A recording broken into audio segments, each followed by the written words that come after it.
సరే, మంచిది. దేవుని వాక్యాన్ని ధ్యానం చేద్దాం. అమ్మా,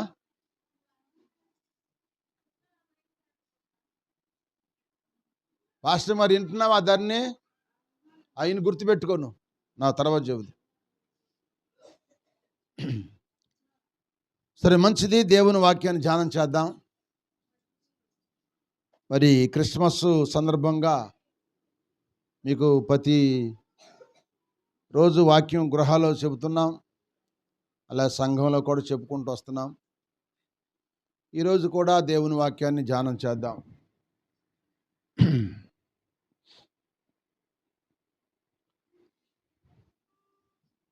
మత్తయి సువార్త 2వ అధ్యాయం మొదలును చదవండి. రాజు అయిన హేరోదు దినములందు యోధా దేశపు బెత్లెహేములో యేసు పుట్టిన పిమ్మట ఇదిగో తూర్పు దేశపు జ్ఞానులు యెరూషలేమునకు వచ్చి, యూదులు రాజుగా పుట్టినవాడు ఎక్కడున్నాడు? తూర్పు దిక్కున మేము ఆయన నక్షత్రాన్ని చూసి ఆయన్ని పూజించవచ్చితమని చెప్పిరి. చాలు చాలు చాలు. ఏం చూశారంట? తూర్పు దేశ జ్ఞానులు ఆయన నక్షత్రం. ఆయన నక్షత్రం అంటే యేసు ప్రభు వారు పుట్టిన ఆ పుట్టుకును చూపిన నక్షత్రం. ఆ నక్షత్రం చూశారంటే ఆకాశంలో ఎన్నో వేల కోట్ల నక్షత్రాలు ఉన్నాయి. అవి ఎవరు లెక్కించలేరు. దేవుడు అబ్రాహాముతో చెప్పాడు, లెక్కించు, నీ సంతానం ఇస్తా అని. లెక్కించలేరు, ఎవరు లెక్కించలేరు వాటిని. అందుకని ఆయన నక్షత్రం అన్నాడు. అక్కడ ఏమన్నాడు చెప్పండి? ఆయన నక్షత్రాన్ని చూసి ఆయన పూజిస్తానికి వచ్చామన్నారు. ఆయన నక్షత్రము అనే విషయాన్ని ఈరోజు మీకు ఒక 7 మాటలు క్లుప్తంగా చెబుతాను నక్షత్రం గురించి. తర్వాత తూర్పు దేశ జ్ఞానుల గురించి, హేరోదు రాజు గురించి మీకు చెబుతాను. మరి క్రిస్మస్కు మనము కేక్ కట్ చేయవచ్చా లేదా అనే విషయం కూడా 7 పాయింట్లు అన్నీ కూడా. క్రిస్మస్కి మనం క్యాండిల్ వెలిగించవచ్చా వెలిగించకూడదా అన్నీ కూడా పరిశుద్ధ గ్రంథంలో రాయబడ్డాయి. అన్నీ కూడా మీకు చెప్పుకుంటూ వస్తాను. లోతైన విషయాలు, ఒక్కొక్క విషయాన్ని దేవుడు బయలుపరిచే విషయాన్ని మీకు చెప్పుకుంటూ వస్తాను. చెప్పటం నా బాధ్యత. వాటిని గ్రహించి అర్థం చేసుకుని నడుచుకుంటే మీ బాధ్యత అది. హల్లోయ, హల్లేలోయ. మంచిది. ఎవరు నిద్రపోవద్దు. నక్షత్రాలు అంటే మాకు తెలుసు అనుకుంటారేమో. నక్షత్రాలు అందరూ తెలుసు, కానీ వాటిలో ఉన్న సత్యాలు తెలవాలి. అందుకని మీరు చాలా జాగ్రత్తగా వాక్యం వినమని ప్రభు పేట మనం చేస్తున్నాను. హల్లెలూయ. ప్రకటన గ్రంథం మొట్టమొదటి అధ్యాయము 20 వచ్చి చదవండి. ప్రకటన గ్రంథము అని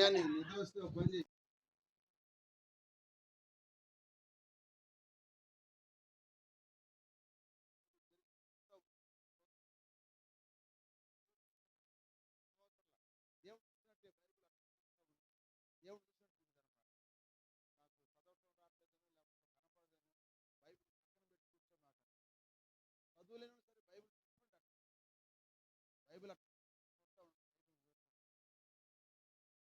ఉంటే దేవుడు చూపిస్తాడు. అలా చూస్తూ ఉంటే వాక్యం కూడా దేవుడు ఖాళీగా ఉండదు, ఖాళీగా ఉండదు, వెతుకుతూ ఉన్నాడు. ఆయన వెతుకువారు ధన్యులు. చదువమ్మా. కాగా మొట్టమొదటి చదువమ్మా 20 వచ్చిన ప్రకటన గ్రంథం మొట్టమొదటి అధ్యాయం. ప్రకటన గ్రంథం మొట్టమొదటి అధ్యాయము. మరి ఇందాక ఎలా చదువుతావు నువ్వు? అదే అది సరే, అర్థం అవ్వగాలిగా. అందుకని నక్షత్ర ఆయన కుడి చేతిలో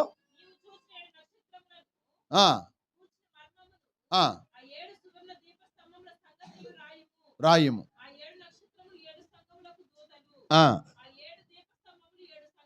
ఆమేన్. ఇక్కడ 7 నక్షత్రాలు అనగా ఆయన చేతిలో ఉన్నాయి. అంటే కుడి చేతిలో 7 నక్షత్రాలు ఉన్నవి, ఆ 7 నక్షత్రాలు ఎవరంటే 7 దూతలు. దూతలు అనగా సేవకులు అని అర్థం.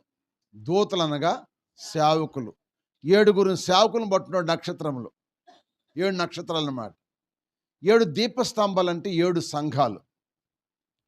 7 అనే మాట సంపూర్ణ సంఖ్య. అందుకని 7 సంఘాలు. అంటే లోకంలో ఎన్నో సంఘాలు ఉన్నాయి. అన్ని సంఘాలు కాదు, సంఘాలను మనం పెట్టుకున్న పేర్లు.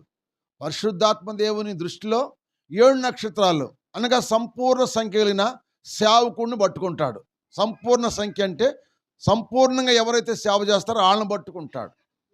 ఎంతమంది అన్నామని వాళ్ళని పట్టుకుంటాడు. 7 దీపస్తంభాలంటే ఏ ఏ సంఘమే తెలుగుతుందో ఆ సంఘాలన్నీ కలిపి కూడా 7 సంఘాలు లెక్క. ఈ సంఘాల మర్మాల గురించి రాశాడు ప్రకటన గ్రంథంలో. తర్వాత మీకు నూతన సంవత్సరంలో నుంచి ప్రకటన గ్రంథం కూడా మీకు చెప్పాలనుకుంటున్నాను. ప్రకటన గ్రంథం గురించి కూడా చెప్పుకోవాలి, వినాలి మీరు కూడా. హల్లోయ. కనుక ఈ 7 నక్షత్రాలు ఆయన చేతుల్లో ఉన్నవి, 7 దీపస్తంభాల మధ్య తిరుగుతున్నాడు. అంటే 7 దూతలను పట్టుకున్నాడంటే సంపూర్ణ సేవ చేసే సేవకులను పట్టుకుని సంపూర్ణంగా వెలుగుతున్న సంఘాలు తిరుగుతున్నాడు ఆయన. ఎవరైనా అగ్నిజ్వాల వంటి దేవుడు, అపరంజిని పోలిన దేవుడు, కోటి సూర్య తేజగల మహాప్రభాగల దేవుడు తిరుగుతూ ఉన్నాడు. దాని గురించి ఇంకా కిందకు వస్తే 12వ అధ్యాయం మొట్టమొదటి చూస్తే మీకు అర్థమైంది. ప్రకటన గ్రంథం 12వ అధ్యాయం.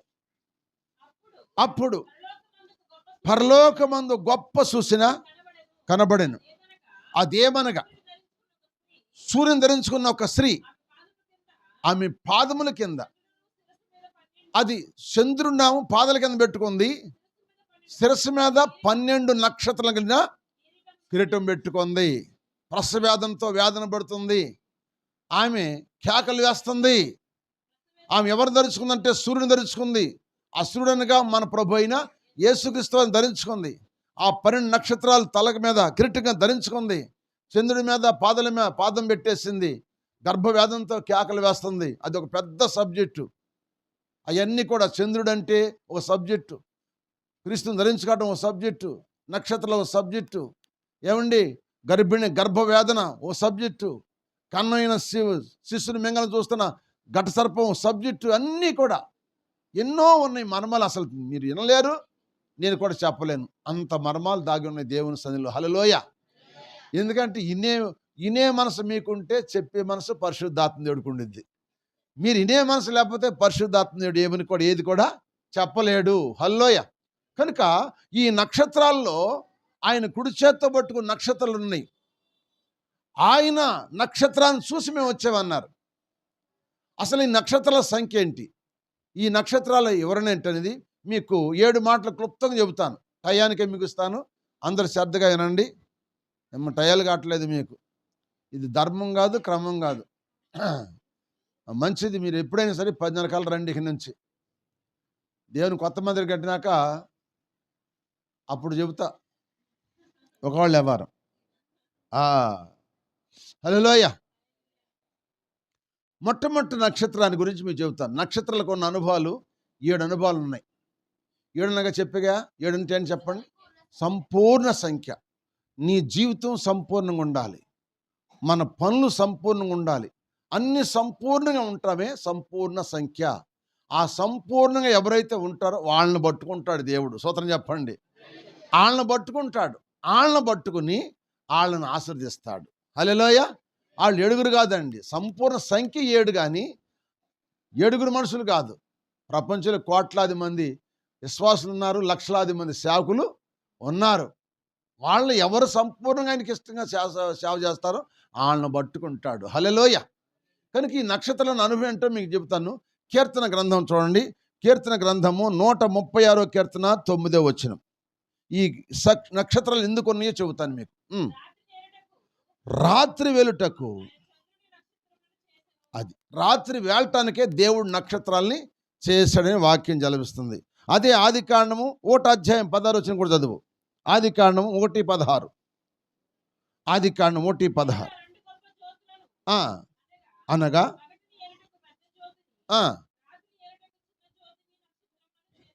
ఇప్పుడు ఈ నక్షత్రం దేని చేశాడంటే రాత్రి వేలటానికి దేవుడు నక్షత్రాలను చేశాడు. హల్లో చెప్పండి. ఏం వెళ్ళటానికి? నక్షత్రంలో అనుభవం ఏంటంటే రాత్రి వెళ్ళటానికి. రాత్రి అనగా చీకటి, రాత్రి అనగా చీకటి, చీకటి అనగా పాపము, చీకటి అనగా పాపము. పాపం చేసేవాడు చీకట్లో చేస్తాడా, వెలుగులో చేస్తాడా? వెలుగులో చేయడు కదా, పాపం చీకట్లో చేస్తాడు. రాత్రిని వెళ్ళటానికి దేవుడు నక్షత్రం చేశాడు. అంటే ఇప్పుడు మనం ఎవరిని చెప్పండి, మనకు కూడా దేవుడు నక్షత్రాలకి పోల్చాడు. అందుకే అబ్రహాం తనడు కదా, అబ్రహామా ఈ నక్షత్రం లెక్కించు అన్నాడు. నా వల్ల కాదయ్య అన్నాడు. నీ సంతానము నక్షత్రంలో చేస్తా అన్నాడు. నీ సంతాన నక్షత్రంలో చేస్తా అన్నాడు. కనుక రాత్రి వెళ్ళటానికి దేవుడు నక్షత్రాలని ఆయన తయారు చేశాడు, ఏర్పాటు చేశాడు. అంటే మనము రాత్రిని వెళ్ళటానికే మనల్ని దేవుడు నియమించాడు. నక్షత్రం అంటే మనమే. స్వతం చెప్పండి. నక్షత్రం అంటే ఎవరు చెప్పండి? మనమే. నక్షత్రం మనమే కనుక మనము వేలాలి. దేని వెళ్ళాలంటే రాత్రిని వేలాలి, అంటే చీకటిని వేలాలి. అంటే పాపాన్ని మనం వేలాలి కానీ పాపం మనల్ని వేలకూడదు. అది పాపం నిన్ను వెళ్తుందా, నువ్వు పాపాన్ని వెళ్తున్నావా? చెప్పండి. ఏమో అర్థమని చెప్పండి. పాపాన్ని నువ్వు వెళ్తున్నావా, పాపం నిన్ను వెళ్తుందా? పాపము అది పాపమే మనల్ని వెళ్తుంది కానీ మనం దాన్ని ఏలలేకపోతున్నాం. దాన్ని ఏలేవారిగా ఉండాలని దేవుడు నక్షత్రాలను చేశాడు. అందుకే చీకటిని వేలటానికి దేవుడు నక్షత్రాలను ఏర్పరిచాడు. కనుక మనము కూడా పాపాన్ని ఏలాలి కానీ పాపం మనలను ఏలకూడదు. పాపం మనం వెలిస్తే మనం ఏమైపోతామంటే మరణించిపోతాం. అందుకే పాపం పరిపక్వం అవ్వగా మరణం వస్తుందన్నమాట. కనుక పాపం మనం ఏలితే అది ఎప్పటికైనా కానీ అది ఏలి మనం చంపేసిద్ది. ఎప్పుడోసారి చంపేసిద్దే లేదా? చంపేసిద్ది. ఒక ఆమె సీరియల్ చూస్తానే ఆ సీరియల్లో ఒక విధమైన ఆ భర్త లేకపోతే వ్యక్తితో ఆమె చంపోతున్నకి ఈమెకి బీపీ పెరిగిపోయి అక్కడ చచ్చిపోయిందంట. అంటే దాని మీద ఇంట్రెస్ట్ ఎప్పుడు ఆమెకి. అది లేనిదే బతకదంట, సీరియల్ చూడందే బతకలేదంట. ఆ సీరియల్లో వచ్చిన ఆ భయంకరమైన దృశ్యం వచ్చేసరికి ఆమెకున్న మనసు ఆ వ్యక్తి మీద ఉన్న వ్యక్తిని, మనసు మీద ప్రేమ ఉన్న వ్యక్తిని ఆ రెండో వ్యక్తి చంపైపోతున్నసరికి ఏమో బీపీ పెరిగిపోయి చచ్చిపోయిందంటాడు. ఆఖరికి పాపం వెళ్ళి చచ్చిపోతాం. పాపం వెళ్తుంది మనని. పాపం వేలకుండా దాన్ని మనం వేలినట్టుగా ఉండాలి, దాన్ని మనం వేలినట్టు ఉండాలి. ఒక మాట చెబుతాను. ఇప్పుడు కొంతమందికి కూరలు చాలా మందికి ఇష్టం ఉంటాయి, అవునా ఏమండి? ఇప్పుడు కోడి మాంసం కొంతమందికి ఇష్టం. కోడి మాంసం లేనిదే ముద్దండరు కొంతమంది, ఏమండి? కొంతమంది కోడి మాంసం అంటే ఇష్టం, కొంతమంది దున్న మాంసం అంటే ఇష్టం, కొంతమంది గొర్రె మాంసం అంటే ఇష్టం, కొంతమందికి ఏట మాంసం అంటే ఇష్టం, కొంతమంది కోడిగుడ్డు అంటే ఇష్టం, కొంతమంది పప్పుచారు అంటే ఇష్టం, కొంతమంది రకరకాలుగా ఉంటాయి. ఆ ఇష్టం అని చెప్పి దాన్నే మనం ఎప్పుడు తిన్నామనుకో అది ఒకరోజు మన ప్రాణం తీసేసిద్ది. అది ఒకరోజు మనని ప్రాణం తీసేసిద్ది. అది మన వెళ్తుంది. దాన్ని అది మన వెళ్ళకూడదు, మనమే దాన్ని వెళ్ళాలి. ఇక లేకపోతే దాన్ని వదిలేసేయాలి అంతే. దానికోసం ఆశించకూడదు. ఒక వ్యక్తి అంటే ఏట మాసం కొనుక్కుడంట 800 పెట్టి ఒక వ్యక్తి దగ్గర 1000 రూపాయలు తీసుకుని 800 పెట్టి ఏట మాసం కేజీ తెచ్చుకుని 200 పెట్టి బాటలు తెచ్చుకుని తిని తాగాడు, అయిపోయింది. ఆ ఇచ్చినట్టు అడగలేని ఇచ్చినట్టు అడగలేదంట. ఎందుకు? వాడికి వడ్డీ రోజు 10 రూపాయలు వడ్డీ కానీ అడగల. అవి ఎంత అయినాయి అంట? ఎంత అయినాయి? ఆ 1000 రూపాయలకి 10,000 అయినాయి అంట. ఆడొచ్చి అప్పుడు కూర్చున్నాడు డబ్బులు కట్టరాని. 1000 రూపాయలకి ఎంత అయింది వడ్డీ? 10,000 అయింది. అంటే అతను పాపం వెళ్తుందంటే మాసం వెళ్తుంది, అతన్ని మాసం వెళ్తుంది. చాలా మందిని అట్ట వెళ్తున్నాయి కొన్ని. అవి మన ప్రాణాలు తీసేస్తాయి, మన పరువు పోగొడతాయి, మన నష్టపరుస్తాయి. కనుక దాన్ని మనం వెళ్ళగాని అది మన నేలకూడదు. ఏది ఉంటే అది తింటమే. స్తోత్రం చెప్పండి. ఏ బట్ట ఉంటే ఆ బట్ట కట్టుకోవటమే.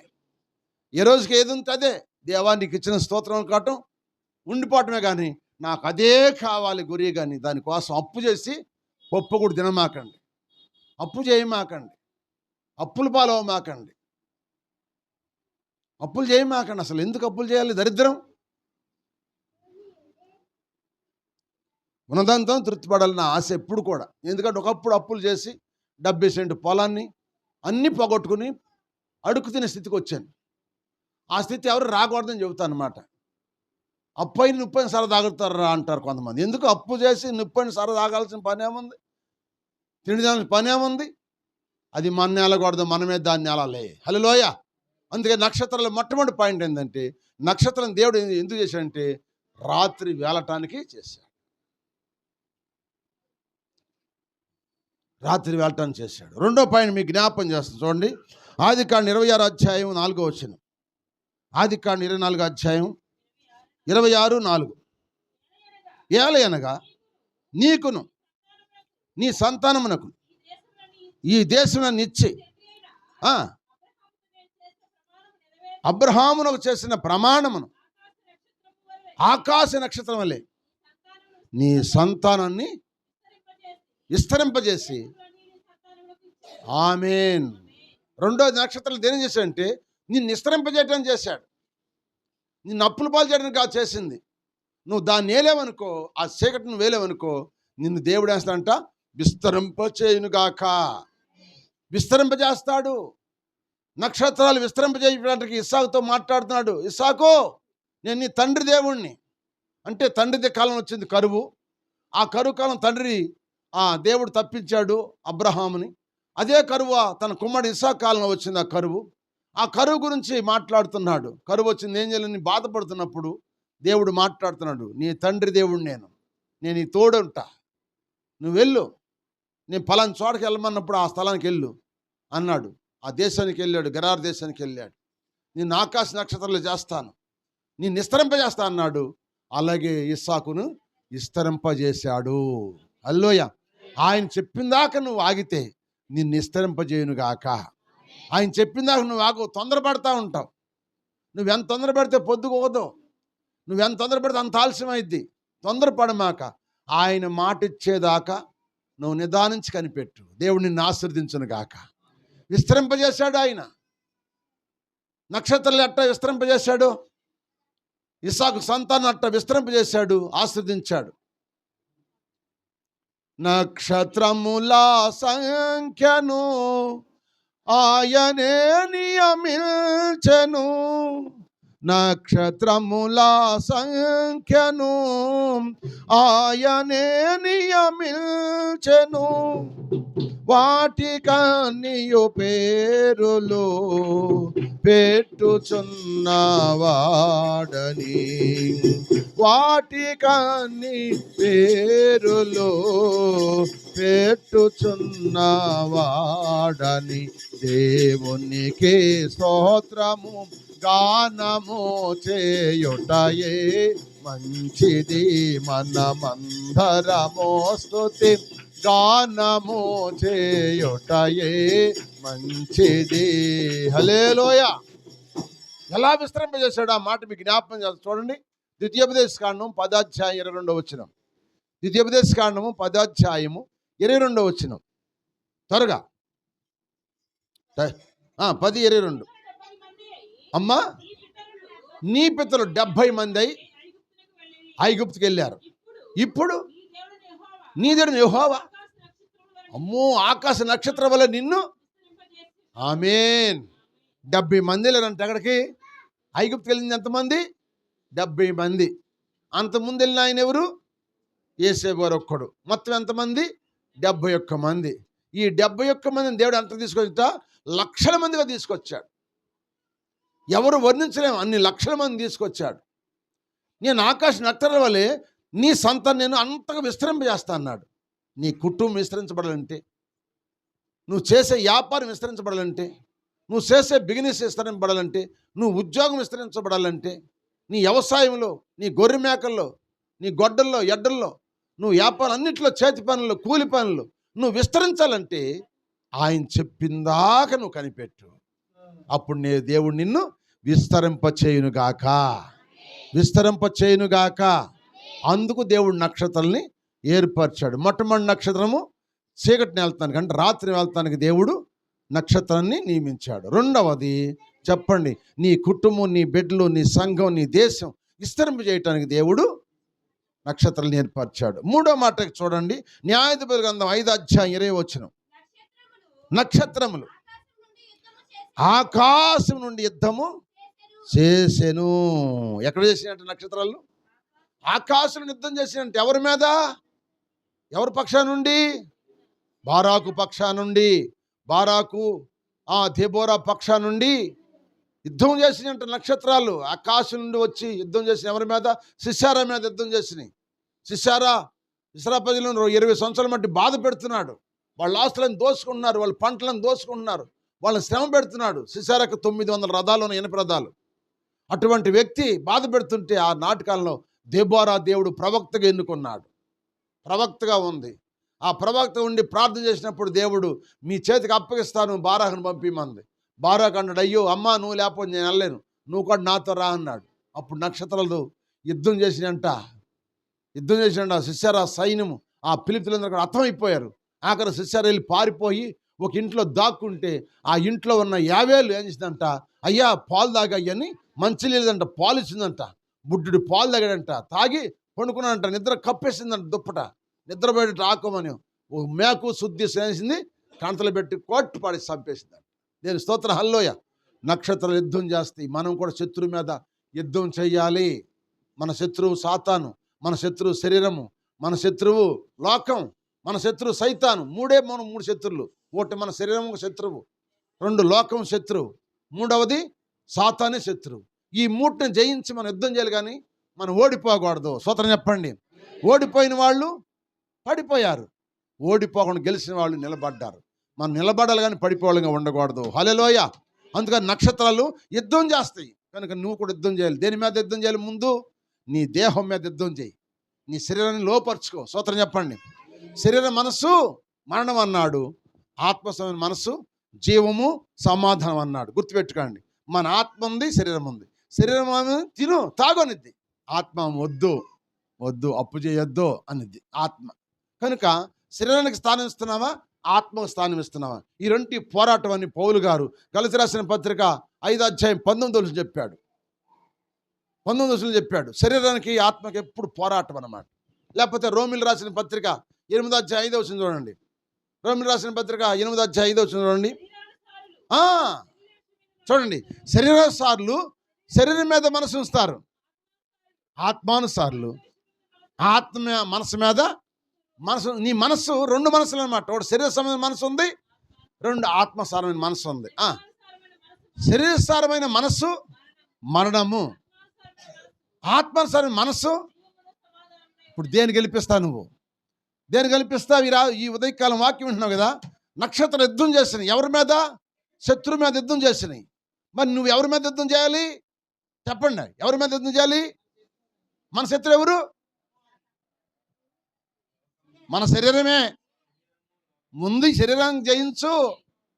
ఈ శరీరం జయిస్తే అన్ని జయించినట్టే. స్తోత్రం చెప్పండి. ఈ శరీరం జయించాలి. ఇది నేను చెప్పే శరీర సంబంధమైన మనస్సు అని చెబుతున్నాను. శరీర సంబంధమైన మనస్సు ఏం చేసింది? తిను తాగనిద్ది. ఆత్మానుసార మనస్సు వద్దు, ఇది పాపం, ఇది తప్పు అని చెప్పింది. ఇప్పుడు నీకు 2 పోరాటం ఉంది. ఈ పోరాటంలో అది తిను తాగనిది, ఇది వద్దనిది. ఏది గెలిపిస్తావు నువ్వు? ఆత్మను గెలిపిస్తావా, శరీర మనసు గెలిపిస్తావా, ఆత్మ మనసు గెలిపిస్తావా? చెప్పండి. అందుకే భక్తురాలు పాడింది ఒక పాట, మనసా నన్ను వేధించకు, పాపములో నన్ను పడనీయకు. మనసా నన్ను వేధించకు, పాపములో నన్ను పడనీయకు. మనసా అందని దానిని ఆశించకు, మరి చందని వాటిని యోసించకు. అందని దానిని ఆశించకు, మరి చందని వాటిని యోసించకు. మాయలోకాన్ని మురిపించకు, యేసుని మాటలు మరిపించకు. మాయలోకాన్ని మురిపించకు, యేసుని మాటలు మరిపించకు. మనసా నన్ను వేధించకు, పాపములో నన్ను పడనీయకు. మనసా. హల్లెలూయా. మనసు ఏది ఇచ్చింది నిన్ను? మనసు ఏది ఇచ్చింది అది చూడు, అది చూడు, అది తిను, అది తిను, దాని మీద పట్టాడు, అది చెయ్యి, ఇచ్చేయని మనసు ఏది ఇచ్చింది? శరీర సంబంధమైన మనసు. ఆత్మ అనేది ఊరుకో ఊరుకో ఊరుకో, తొందరపడు, నిదానించు. నిదానం ప్రధానం అని చెప్పింది మా ఆత్మ మనసు. ఇప్పుడు దేని గెలిపిస్తున్నావు నువ్వు? నక్షత్రంగా నేను చేసింది ఏం తెలుసా? శత్రువుని జయించమని దేవుడు నీకు నక్షత్రంగా చేశాడు. హల్లెలూయా. శత్రువు నీ శరీరమే. హల్లెలూయా. శత్రువు నీ శరీరమే. సాతాను దాకా ఆడిపోతా, ముందు నీ శరీరం జయించితే సాతాను జయించినట్టు. స్తోత్రం చెప్పండి. అందుకే కదా యేసు ప్రభువు వారు ఏం చేశాడు? 40 దినాలు ఉపవాసం ఉండి అపవాది శోధించబడినప్పుడు అపవాది వచ్చామంది, నువ్వు ఆకలి కొన్నావు కదా, నువ్వు దేవుని కుమారుడు కదా, ఈ రాళ్ళు రొట్టెలు చేసి తిను అంది. ఆయన తెలియదా? ఆయన తెలియదు తినాలంటే. ఏమన్నాడు? మనుషుడు రొట్టె వల్ల బతకడే, సాతానా దేవుని నోటి నుంచి మాట వల్ల బతాడు. హల్లెలూయా. నీ మనసుని శత్రువుని జయించు. నీ మనసుని శత్రువు జయించు. దేవుడు నిన్ను కాపాడుగాక. హల్లెలూయా. అందుకే నక్షత్రాలు యుద్ధం చేస్తాయి. నువ్వు నీ శరీరం మీద యుద్ధం చేయి. ఈ రాత్రి నుంచి స్తోత్రం చెప్పండి. ఈ రాత్రి నుంచి నీ యుద్ధం, నీ శరీరం మీద యుద్ధం చేయి. నీ శరీరం లోపరుచుకో. నీ శరీరం లోపరుచుకోలేకపోమంటేగా సొలొమోను పతనం అయిపోయాడు. శరీరం లోపరుచుకోపోమంటేగా సంసోను చచ్చిపోయింది. శరీరం లోపరుచుకోలేకపోవటం వల్ల కదా లోతు భార్య ఉప్పు స్తంభం అయింది. ప్రియమైన దేవుని బిడ్డలారా, నీ శరీరాన్ని జయించడానికి శత్రువు అనే శరీరం, నీ శరీరం జయించు. అప్పుడు నీవు ఆశ్రయించబడదు గాక. హల్లెలూయా. హల్లెలూయా. హల్లెలూయా. అదనేది ఈరోజు చూడు, సీరియల్ మంచి వస్తుంది, ఇలా మంచి సీరియల్ వస్తుంది. ఈరోజు చూడు, రేపు నుంచి మానేసేయి అని చెప్పింది మనసు. అమ్మో, పాస్టర్ గారు చెప్పాడు రాత్రి సినిమాలు చూడొద్దని, సీరియల్ చూడొద్దని రాత్రి చెప్పాడు. అమ్మో, ఆయన అట్టా చెబుతాడులే, ఈసారి చూడు, రేపు నుంచి మానేసేనిది అనిపిస్తుంది. మనసు ఎప్పుడు నిన్ను గలిబిలు చేసిద్ది. స్తోత్రం చెప్పండి. వద్దనిపిస్తుంది మా ఆత్మ, అనిపిస్తుంది శరీరం. దేవుని స్తోత్రం. హల్లెలూయా. నువ్వు దేన్ని జయిస్తావో దాన్ని బట్టి నువ్వు నడుచుకో. హల్లెలూయా. హల్లెలూయా. హల్లెలూయా. 4వ మాట యోబు గ్రంథం 38వ అధ్యాయం 7వ వచనం చూడమ్మా. ఉదయ నక్షత్రములు ఏకముగా కూడి పాడినప్పుడు దేవదూతలందరూ ఆనందించి జయజనం చేసినప్పుడు. ఆమేన్. హల్లెలూయా. ఉదయ నక్షత్రాలంతా ఏకంగా కూడుకుంటాయంట. నక్షత్రం 4వ అనుభవం ఏంటంటే ఉదయ నక్షత్రాలన్నీ ఏకంగా కూడుకుంటాయి. ఏకం అంటే చెప్పండి. ప్రకాశించే జ్యోతిలాగా ప్రకాశించే వారి ఉంటారు. పరిశుద్ధాత్మ దేవుడు మనందరూ సహాయం చేయును గాక. ఆమేన్. ప్రభు రక్తమే యేసయ్య నామం సంపూర్ణ విజయం కలుగును గాక. ఆమేన్. కృష్ణ మహారాజుకి, రానున్న రారాజుకి, రోగుల వైద్యుడికి, దయ్యాలపై జేసీలకి, మన సంఘాల ప్రధాన కాపురకి, రాబోతున్న పెళ్లి కుమారుని యేసు ప్రభువారికి. హల్లెలూయా. హల్లెలూయా. హల్లెలూయా.